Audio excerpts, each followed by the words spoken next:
vez en París. Fue en el día en que todo ocurrió,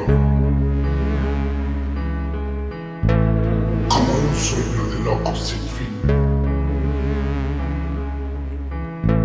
La fortuna se ha reído de ti.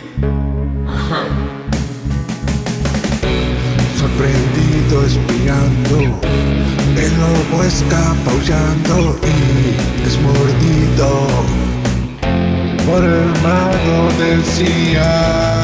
La luna llena sobre París ha transformado el nombre a Denis.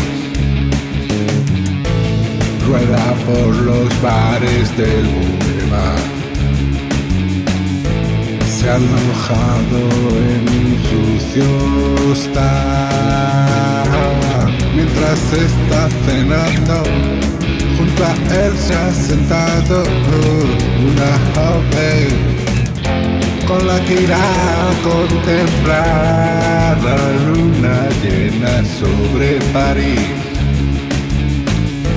Algunos francos cobra Denis, lobo hombre en París. Su nombre es Denis.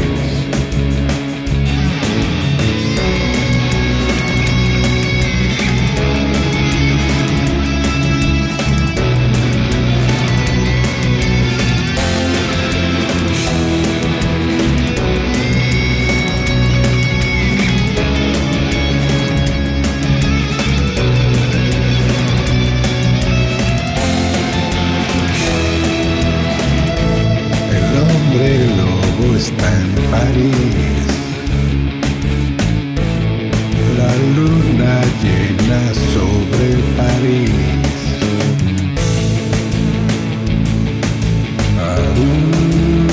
Lobo hombre en París. Su nombre es Denis.